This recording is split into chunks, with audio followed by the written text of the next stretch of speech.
কবর সেল, যেখানে একজন সুস্থ মানুষ 5 মিনিট থাকলে সেও অসুস্থ হয়ে যাবে। ওই সেলে আমার বাবা, আমার চাচুরা দিনের পর দিন, মাসের পর মাস। আসসালামু আলাইকুম, আমার নাম লামিয়া আক্তার মিম।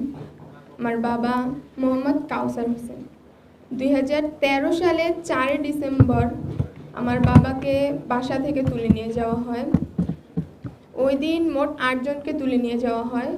সুমন চাচু সহ 6 জনকে সন্ধ্যাবেলায় বসুন্ধরা থেকে, এবং আমার বাবাকে এবং আদনান চাচুকে রাতে বাসা থেকে তুলে নিয়ে যাওয়া হয়।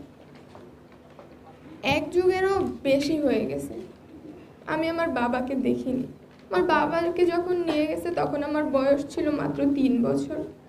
ওই সময় আমি বুঝতাম না বাবা মানেটা কি। আমার বাবা সকালে উঠে ডিউটিতে যেত, আমি তখন ঘুমাইতাম। রাতে এসে দেখতো আমি ঘুমাচ্ছি। আমার বাবার কোনো স্মৃতি মনে নেই। আমার সাথে আমার বাবার মাত্র একটা ছবি ছাড়া আর কোনো স্মৃতিও নেই। আমরা 2025 সালে জুন মাসের 5 তারিখে আয়নাঘরে যাই। আয়নাঘরের এক একটা সেল বছরের পর বছর থেকেছে। খাবার দিয়েছে নাকি দেয়নি, কি টর্চার করেছে আমি জানি না, কারা করেছে তাও এখনো জানিনি, কিন্তু আমি তার বিচার চাই। আমি আয়নাঘরে যাই, তুলি ফুপির সাথে হাঁটতে হাঁটতে আমি একটা দেয়ালে আমার আম্মুর নামটা দেখতে পাই। ছোট্ট একটা সেল, যেখানে ভালোভাবে দাঁড়ানো যায় না, বসলে ভালোভাবে বসা যায় না, ভালোভাবে শুয়ে ঘুমানো যায় না।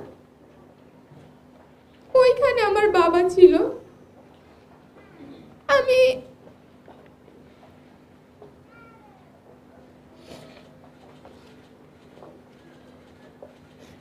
তো কিচ্ছু চাইনি, আমি শুধু আমার বাবার বিচারটা চেয়েছিলাম। আমি আমার বাবাকে ফেরত চেয়েছিলাম। আমার বাবাকে ওরা ফিরিয়ে দেয়নি, আমার বাবার কোনো খোঁজ ওরা দেয়নি। কেউ জিজ্ঞেস করলে আমি বলতে পারি না আমার বাবার কি হয়েছে।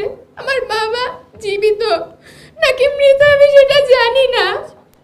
আমি আমার বাবা মরে গেলে, যদি আমার বাবা মারা যেত তাহলে তার একটা কবর থাকতো, আমি গিয়ে দাঁড়িয়ে বলতে পারতাম এটা আমার বাবার কবর। আমার কাছে ওইটাও নাই। আমি সেই ছোট্টবেলা থেকে বাবার একটা ছবি নিয়েই হাঁটি আর জানি এটা আমার বাবা। আসসালামু আলাইকুম।